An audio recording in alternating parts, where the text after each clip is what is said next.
coming. We really appreciate everybody. My name is Kristen Bogle. I'm the Director of Sales at Sunrise of Lafayette Hill. Of what? This is Debbie Goldstein. She's our nurse at Sunrise of Lafayette Hill. Kristen, they can't hear you. Okay, we have Elizabeth Oh, go ahead. Edmonds, who is our Regional Director at Fox Rehab, and then we have Stephanie DeMello, speech therapist at Fox Rehab. So today we're going to be talking about the importance of being active and staying strong for healthy aging. So Debbie, I'm going to turn it over to Debbie, and she's going to talk to you a little bit more about what Sunrise can offer. Okay. There's a lot of benefits about living in an assisted living or even temporarily coming after you've had a fall or any kind of a surgery to get you back on your feet and get you strong again. We offer nursing care, we have doctors that come in, we have dental people that come in if you need work done on your teeth.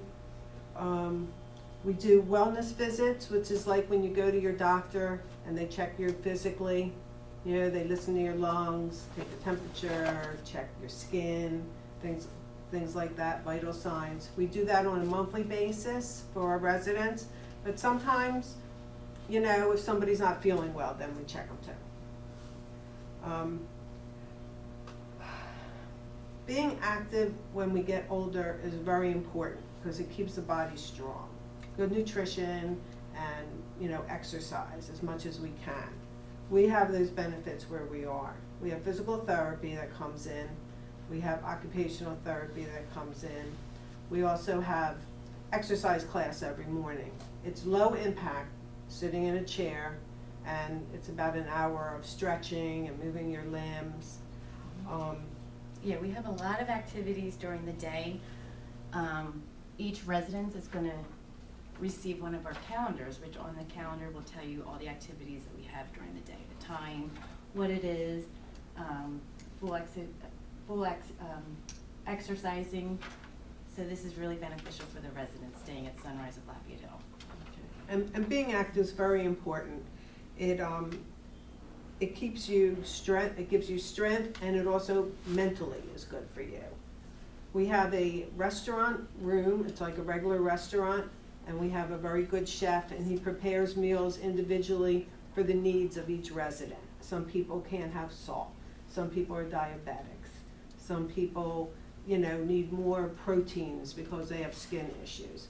So it's very well balanced meals for the people in our community. And we encourage our residents to go and sit together, make friends, and that's good for their mental well-being and socialization.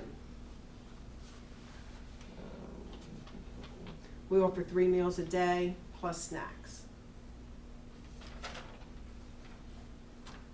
Activities at our community, they have bingo, they have card games, they have entertainment that comes in. They promote socialization because it's very good, healthy for them mentally.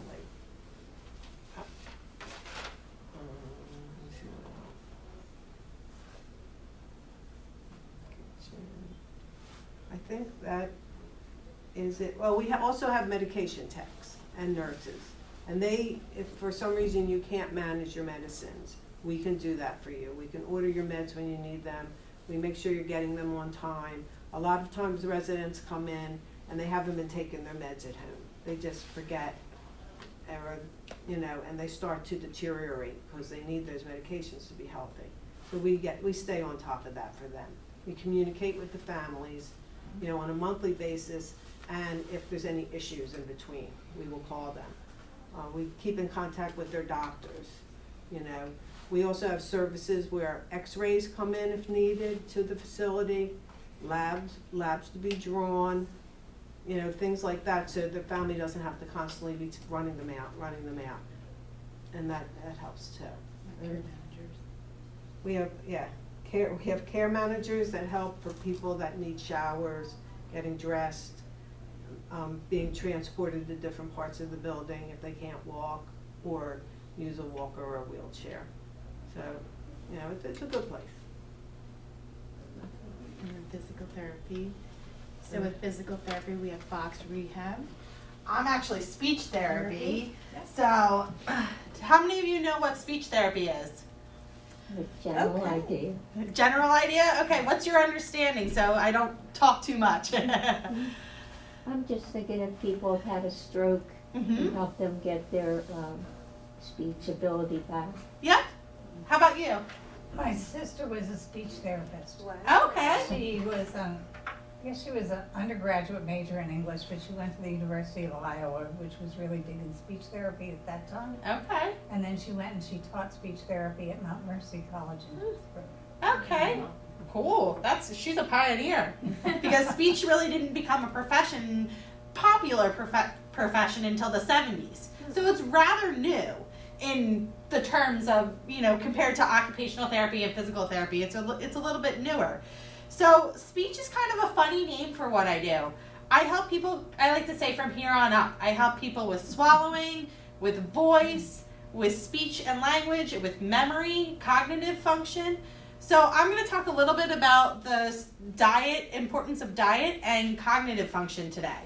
So, sorry, I have my notes on my computer. My printer wasn't working, so bear with me.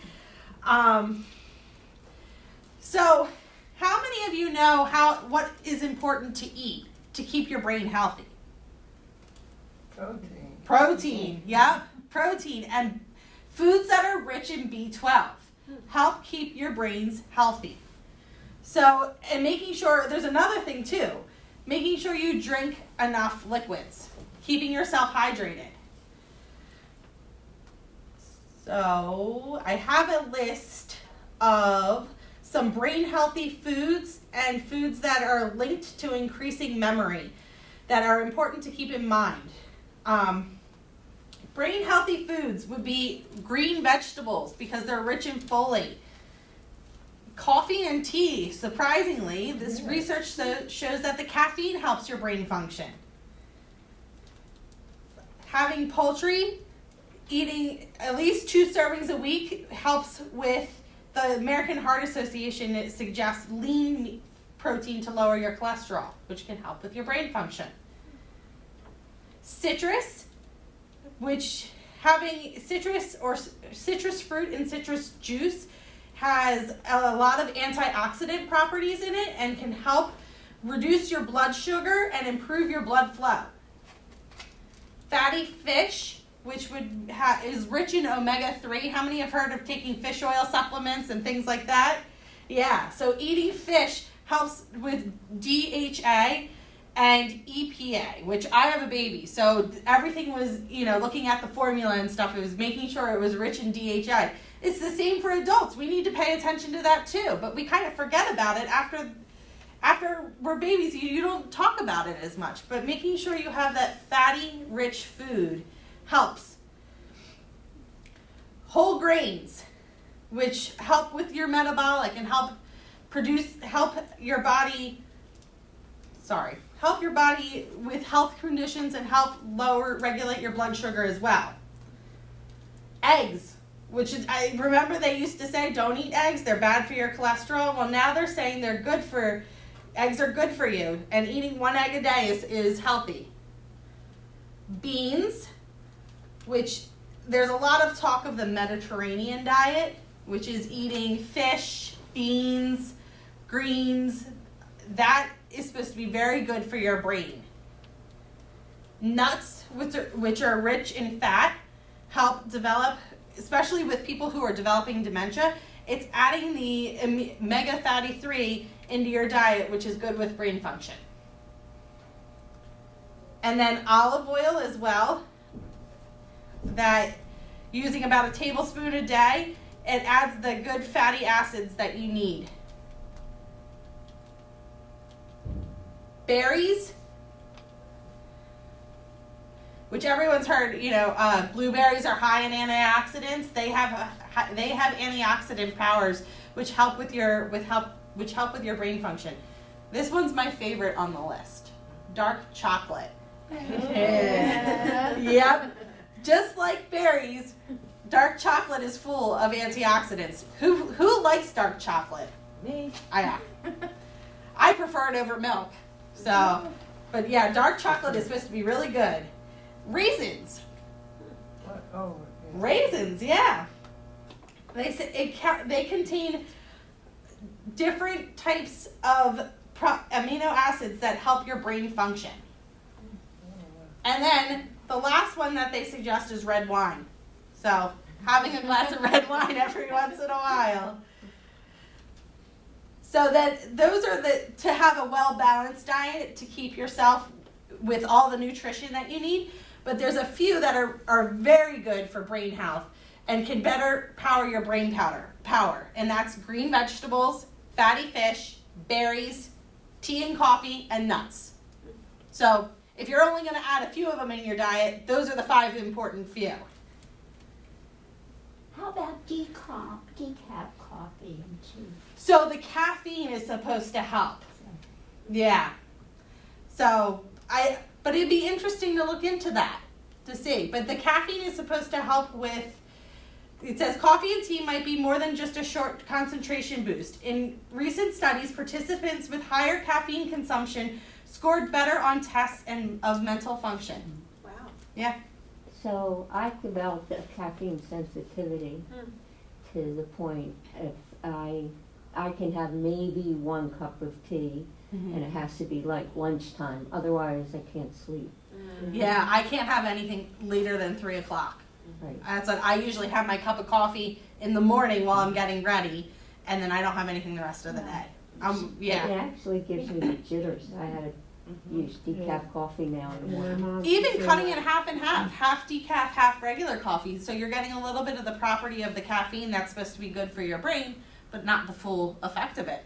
I've added Hershey dark cocoa powder. Oh, yum. so That it's sounds That delicious. sounds like amazing. quarter to a half teaspoon in my cup. And That sounds like I may be trying that. and some cinnamon, which is also Oh, supposed yes. to be good for your brain. Yeah, cinnamon is supposed to be good, and it's supposed to be good for your digestion too. Cinnamon. Sugar. So, does anyone have any questions on diet, special diet foods to help improve your brain? Because I'm going to talk a little bit about memory before, but I want to make sure I answer any questions first.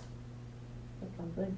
Okay, so I'm going to talk specifically about the memory portion, and we are talking about foods that help memory. So there are several different types of memory. There's short-term memory, working memory, long-term memory, episodic memory, and procedural memory. Does anyone know what any of that types of memory is? Short term. Yeah? Short term is what you remember for a short term. Yeah. And long term is like you know this from maybe say a teenage Mm-hmm. and you still remember. Yep, so short term is remembering that my name is Stephanie, and when you leave here, you remember that I'm Steph, the speech therapist. Long term is remembering your 5th birthday. And that's a memory that becomes concrete because you're remembering it every year. When it's your birthday, you think of that special memory that you had, and you remember that every year. So those are concrete memories that you've formed over your lifetime, where you may forget my name by tomorrow because I'm a new person that you just met. So short term is your ability to recall and repeat information you just heard. Working memory is the ability to recall and use relevant information while performing an activity. So if you're calling a phone number, remembering the phone number that you're dialing, that's your working memory. Long-term memory is birthdays, names of family members, where you grew up, your occupation, your personal history. That's your long-term memory. Episodic is your ability to recall specific events. So that's more of your remembering your 5th birthday. That was a specific event. Procedural memory is like the same. It's like just like riding a bike because you remember how to do that. It's something that you know how to do. Drive a car. You brush your teeth. It's something you've been doing every day of your life, and it becomes procedural memory. There's some strategies to use to help with memory. Repeating the information to yourself. I see people are taking notes. That's a great memory strategy. Making a routine. paying close attention, associating something with something else that's silly to help you remember, like a silly anecdote or something to help you remember that information. Say it out loud again and again. Visualize it. Create a mental image. Chunk the information into smaller pieces. So that's like the phone number. The first 3 digits, the last 4 digits. That's how you can help remember the phone number. Create a story with the information. Use the first letter and make a mnemonic. The big mnemonic that I remember, and no one else seems to remember it, it must be something from my generation or where I went to school, is Roy G. Biv to remember the rainbow. Yeah. So that's, and they don't use that anymore. So, but that's how I remember the colors of the rainbow. And I still say it when I'm going through the order. If I'm trying to organize stuff in my closet by color, I still say to myself, Roy G. Biv, and go through. Using external aids, writing it down, using a calendar, making a checklist, setting a timer on your phone, posting a sign or a reminder, and using a memory book. Those are all ways to help with your memory. And then I was going to go over some different activities to help improve your memory, and then I have a little activity for you guys to do. So, the number 1 is getting mental stimulation. So that could be reading a book, doing a crossword puzzle, something to stimulate your brain. Physical exercise and memory go hand in hand. So going out for that walk will help with your brain. Improve your diet, eating some of those foods that I just talked about. Improve your blood pressure. If you improve your blood pressure and you have good blood, wow, that's a lot of L's, good blood flow in your brain, then you'll have a better cognitive function. Improving your blood sugar. Improve your cholesterol. Consider a low-dose aspirin to help with your blood flow. So this all goes with how your blood flows and how it goes to your brain. If you're not getting enough blood in your brain, you're not going to be functioning at your highest level. Avoid tobacco. Don't abuse alcohol. Care for your emotions. Protect your head. Make sure you don't have any concussions. I'm the queen. I've had way too many. I have had way too many. So being careful not to have as many as I've had. And building social networks. Having a good support system of family and friends who are there for you to interact with you, engage. Especially during the pandemic. It's hard if you're alone how you were interacting with people. So having that support system there that you can get on the phone and call someone, or maybe go for a walk outside, that kind of thing. So those are the main things. Does anyone have any questions before we do our activities? Are you going to pass out any literature? I don't have anything specifically on this stuff that I'm talking about. Okay. I know, I didn't But we'll be following up with resources. So if you wrote down your email address, that's something we can. Yeah, I can send you the information that I'm talking about. Okay. Yep, that's not a problem at all. Thank Yeah. you. All right. So my activity for you, I want you guys to go around the room, introduce yourself, and give a fun fact about you. I'll go first. I'm Steph, and I have a 15-month-old baby. Aww. So, I'll go next. Aren't you proud? So I'm Kristen, and I'm a twin. I'm Debbie, and I have a big dog. A what? a big dog. A big dog.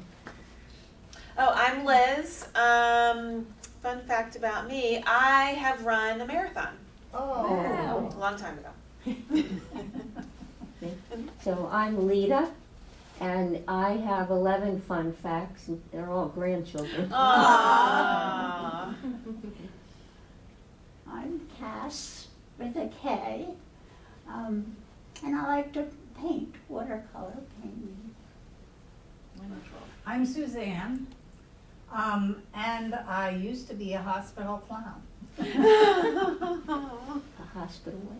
Clown. Okay. Oh, She okay. volunteered as a clown. I'm Carolyn, and I once volunteered at the Franklin Institute. Wow. Nice. Very nice. Hi everybody, I'm Margaret, and I love to cook, so I spend a lot of time cooking and healthy diet stuff. Oh, very good. Very good. All right, now here is the trick part. Does anyone think they can go around the room and name everyone? Oh. Not the fun fact, or just name the four of us. Okay. Stephanie. Liz. Stephanie has a baby. Stephanie, Liz, Debbie, I didn't hear the Kristen. center word. Kristen. and you have a twin. Twin, yes. All right, I'm going to be handing over to Liz unless anyone has any questions for me. All right. So I think Steph's talk leads really nicely into what I'm going to talk about, but also some of the benefits of living at some place like Sunrise. You know, so Steph talked about the importance of engaging with the world around you in order to keep your brain healthy. You all are here, which is awesome. But what about your neighbors? Do you have friends or family who aren't able to leave the house, who might benefit from a more supportive environment because they're not getting that kind of engagement with people? But I'm going to ask you all a question. Are you strong enough? I think I am. Okay. Partially. You think you are? You think you are? Carolyn, what do you think? I would like to have more stamina. Okay. And my granddaughter asked me to go on a trip with her, so I gotta work up to it by this summer. Yeah, so that brings up an important point. Strong enough to do what? What are your goals? Lots more. To what for your retirement? Like, what do you want to achieve and do in these next years of your life? We all have goals, and we all need to make sure that we are living in a way that enables us to fulfill those goals. So your goal is to go on a trip. I love that. What are you strong enough for? I'm strong enough to clean my house and cook for myself, but I need to do something with my back, osteoporosis. Like, Okay. Do you have pain in your back? sometimes. Okay. We can talk after. Are you doing therapy, physical therapy? I did Okay. for arthritis in my knee. Yeah. But then it went to my You can back. also get it for your back. Yeah. What are you strong enough for? Well, I'd love to travel to the national parks and Oh. hike with That's awesome. and you know, take care of my grandkids in my house. And That's a lot of grandkids to take care of. well, a lot of them are older now. Okay. We have some college graduates and Sure. down 28 down to 10 years old. You do not look old enough to have a 28-year-old grandchild. I don't know. Yeah, grandchild, yeah. Yeah, that's amazing. So everyone has different goals for what you want to do with your strength and what you want to do with your retirement. But all of us are aging. Aging is a normal process. What do you think happens when you get older? What happens to your body as we age? Your immune Shrinks. system ability decreases. Your immune system decreases. It shrinks. Yeah. And when it's shrinking, you're losing muscle. You're losing bone. What other kinds of things are normal aging? Memory. It takes longer for injuries to Loss heal. of memory, slow down healing. Yep. What about pain? Is pain normal aging? I don't think so. No, ma'am. Pain is Yeah. not normal aging. Nope. Oh. Nope. And shrinking too much is not normal aging. We'll get into that. But So, what's that? lack of balance. Yes, decreased balance. What about like flexibility? Like babies and children are like able to sit in that deep squat for Or hours sit with their legs and up. sit like crisscross applesauce all day. As you get older, that is a no-go on the knees. So there's some natural loss of flexibility and balance as well. How about posture? What do you Yeah, notice yeah. about people's posture as we age? Yeah, it's sort of. You start to see more of this, right? So some of that is normal, but some of it is the result of disease. And disease does not have to equal aging, and aging does not have to equal disease. So today we're going to talk about normal aging versus diseased aging, and what we can all do to promote healthy aging for ourselves as we go forward. So there is hope to improve your functional ability, decrease your risk of falls, and do those things that you want to be strong enough to be able to do. So, there are some researchers that dub this term the slippery slope of aging. So as we age, starting at age 30, people lose an average of 1% of your muscle mass. So 1% per year, starting at age 30, you're losing. Now, what do you think happens once you turn 50? True. A lot. It accelerates. Well, you've lost 20%. Yeah, so you've lost all that you've lost since you were 30, and that now increases to 2 to 3% loss of muscle mass per year.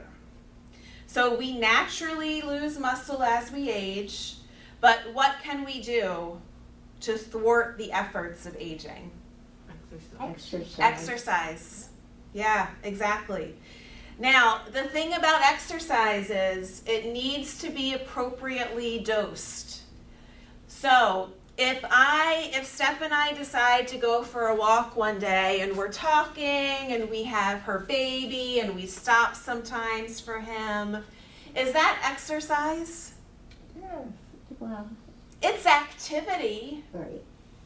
What's the difference between activity and exercise? Well, the exercise needs to stress your body a little, your muscles, your heart rate. Yep. Um, And is exercise for me different than what is exercise for you? Yeah, so exercise is very individualized, and it needs to be appropriately monitored to make sure that you're giving your body the stress it needs to make changes. So if you're doing something that isn't stressful, your heart's not going to get stronger and your muscles aren't going to get stronger. And which means that at a certain point in all of our lives, we won't have the strength and energy to do those things that we want to do. Now, further compounding the natural loss of muscle as we age is an acute injury or hospitalization. So when you are on bed rest or when you're in the hospital, what sort of muscle loss or impact does that have on your ability to function? A lot. Yeah, a lot. Has anyone's doctor ever told them for every day you're in the hospital, you need a week to recover? So yeah, at one point, even after having a baby, my doctor explained that to me. For, a young woman, for every day you're in the hospital, you need a week to recover. Imagine what that can do to people over the age of 50 who have already started down the slippery slope of aging, right? So at that point, if everyday activities, if you have enough strength just to make yourself meals before you're hospitalized, and after you're hospitalized, you don't have that strength, what should you do? One option is Sunrise has a great program called the Road to Recovery. Called Road to Home. Road to Home, which you stay for a short period of time to get that strength back up because you need time to recover and get back to what you were doing before. So in the Road to Home, you have the support you need to be safe, and you also have access to physical, occupational, and speech therapy to get your mind and body where it needs to be to start climbing back up the slippery slope of aging and going back to doing what you want to do. So and even after a hospitalization, you still need moderate to high intensity exercise. So one general rule of thumb, if you're thinking about moderate intensity exercise, you should be able to talk but not sing. So you should be able to carry on a conversation with someone. But if you can sing a tune, you're not working hard enough. You want to stress your body so that you don't have the breath support to sing. You're never too old to exercise. You just need the right oversight and monitoring. Okay, so what happens to your vision as you age? It decreases. It decreases. Or you get cataracts. Yep. Yep, so as you age, the lens of your eye can stiffen, causing trouble like adjusting to something that's far or near. So a lot of people, once you hit even age 40, start needing bifocals because your eyes can't adjust to the close text. Your cornea thickens, so that could be a development of a cataract. Also, with those things, you might have trouble adjusting your eyes to glare. So what would the impact on driving be? Mess up your nighttime or, Night driving. Or bright sunlight. Night driving, bright sunlight becomes more difficult. So it can be helpful to have access to transportation services, if that's the case. What are some diseases of vision? Macular degeneration. Yeah, macular degeneration is a big one, which is the loss of centralized vision. So you can still see to the sides. Yeah, but you can't see right in the middle. What else? Glaucoma, which is the opposite. That's the loss of peripheral vision, but you keep the middle. Now, some loss of peripheral vision is normal as you age. So when you're a teenager, if you have your hands out to the side and you're looking straight ahead, you can see your hands. I can't. If you're looking straight ahead, can anyone see your hands? I cannot. You can see some. You can see your thumbs. I can see this one. Can you? Yeah. I cannot. But then as you see where you are, how far do you have to bring your hands forward? I can see this one, but not this one. Yeah, before. So some loss of that is normal. That's normal aging. But then there's also the disease process if you have glaucoma where you might be all the way in here. What else? Glaucoma can also cause progressive blindness. So it's really important to go to the eye doctor.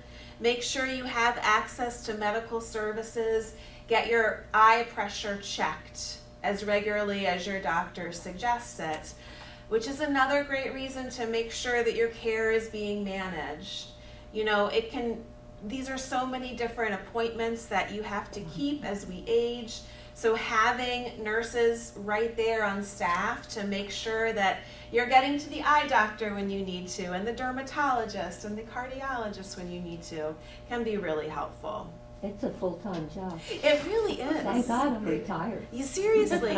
Same with ordering medication. Ordering prescriptions is exhausting. I'm sick of it personally. I can't wait for someone to take over it for me. Just like sitting on hold with You're the pharmacy. checking in tomorrow. I can't wait. Seriously. So what is the best thing you can do to maintain your eyesight? This was something I just learned putting together this presentation. I didn't know nutrition. And exercise? Yeah, nutrition, all that's going to help. So, I mean, it's managing your blood pressure, and if you have diabetes, manage your sugar. Those are the two biggest things you can do to help your eyesight. And certainly nutrition and exercise are going to impact those, help you with those two things tremendously. Okay, so next we're going to talk about the pulmonary system, or your lungs. So what happens to your lungs with normal aging? I'm going to say the elasticity when you breathe in and out. What did you do for a living? Well, I started out. You're like the ringer in the I was a audience. health and physical education Okay. major. Then I Okay. went back to school and became a nurse. Yeah. There you We have the go. nurse in And the I audience. was Okay. also a master fitness trainer for the Army. Okay. Uh-huh. All right. Wow. Good. So good. Great. So if you want me to keep No, quiet I think it's and let other people I answer, think it's I can great. do No, that. it's awesome. Thank you. So yeah, your lungs lose elasticity. Your ribs, you lose mobility. So the ribs are able to articulate slightly in your body to allow the lungs to expand and contract. But as we age, just like with every other joint, those joints lose mobility. And our ability to take oxygen from the air and transfer it to our bloodstream is declined. What are some pulmonary diseases? Things like COPD, bronchitis, emphysema, or asthma, popular one, very common one with kids. Pneumonia. Yep. So if you have these diseases, what are you going to have trouble with? Breathing. In Breathing. the air. And what does breathing impact? Everything. Everything. Everything is impacted with breathing. You have trouble participating in everything as a result. But one thing that can really be impacted that physical and occupational therapists will note it is as you get out of breath, your posture tends to change because you're really working to breathe. So you're going to lean forward to get the air, and you're taking more shallow breaths. So that is something working with therapy can help to improve your posture, to allow additional room for your lungs to expand and work on your endurance. Next, we're going to talk about the heart. What kind of tissue is the heart made up of? You can't answer this. Okay. Muscle, yes. The heart is a muscle. And just like the rest of the muscles in the body, as the heart muscle ages, it's going to become less strong. That's a normal part of aging. There's a reduced number and size of muscle fibers, which means the heart is not able to propel blood through the body as easily as it once was. What are some diseases of the cardiac system? You can answer. Well, you can get arrhythmias. Yeah, so abnormal heartbeat. AFib. What is it? AFib. Yeah, AFib, coronary artery disease, or a vascular disease. So a vascular disease impacts the body's ability to circulate blood to the brain and can lead to a stroke, one type of stroke. So how to help your cardiac system manage your blood pressure, control your cholesterol, control diabetes. And how do you do these things? Diet, exercise, activity. It's kind of becoming like a broken record. Okay, so then muscles. So just like with the heart muscle, normal aging with skeletal muscle is reduced size and number of muscle fibers, but also reduced water content in the muscles, which makes the fibers more less flexible. So you have more difficulty like bending down to pick up something off the floor than maybe you did before. Balance aside, just the act of stretching can be more difficult. You also have a mineral loss of bone, so you might go through something like osteoporosis, and also osteoarthritis can impact the joints. Reduced bone density, so loss of mineral content in the bone, puts you at greater risk for fractures, should you have a fall. So what do you think you can do to improve your outcomes in terms of your muscles aging? Be more active. More active, yeah, exercise. Did I understand you to say with your heart you should not drink as much water? No, so I said that as we age, our muscles have less water in them, which can lead to reduced flexibility. Drinking water is very important. Unless your doctor puts you on some sort of restricted intake because you have a disease, we all should drink more water. My latest recommendation is half your body weight in ounces a day. Half your body weight in ounces a day, folks. And it's not, Drink up. it's not easy till you get in the habit. Water bottles all over the every time you walk. There we go. Okay, so I do want to try a little physical test next if you want to participate. So this is called the 5-time sit to stand. Steph, do you mind being the demonstration? So Steph is going to sit all the way back in her chair, and what she's going to do is stand up and sit down 5 times as fast as she safely can, and I am going to time her. Are you ready, Steph? I'm ready. All right, on your mark, get set, go. 1, 2. Great, so Steph did that in about 6 seconds. But Really she's good. using her hands. Ah, Yes. no. When I have to do. And You've it's, done this before. and it's harder because it's a soft cushion. Yeah, so- She had a chair. I'm sorry, done the Steph, I 5 did- times sit to stand before. So the act, so will you show them again without using Yes, your hands? So all right. arms out. You Okay, would have done ready? better on one of these chairs. You want to do it on one of the chairs? Sure. Okay. That's hard to get off of. Yeah, that is low. This is what they make us do. Yes, you're right. I'll pull it you're up right. front. Okay. The timer on this watch. Okay, I'm just gonna count in my head. Ready? All right. 3, 2, 1, go. Breathe. Is that 5? 6. Okay, Yeah. good. So about 7 seconds. Thank you, There we Steph. go. Okay, so we'll come around. Everybody, if you grab your phone or stopwatch, we'll each, if you're interested in participating, one of us can time you, and then I'll give you the results. Sound good? All right, let me get my phone. So that was a great, the 5-time sit to stand is a great test of your leg strength. Your leg strength, it has a correlation to the likelihood of a fall or a hospitalization in the next year. So if you were outside of the range of what's normal for someone your age, you are at increased likelihood for a fall or hospitalization over the next year. Doesn't mean it's going to happen, just something to keep in mind. Make sure you're doing your exercise and talking to your doctor. You can let them know the results of the test and say, hey, this is what I got. What can I do to get better?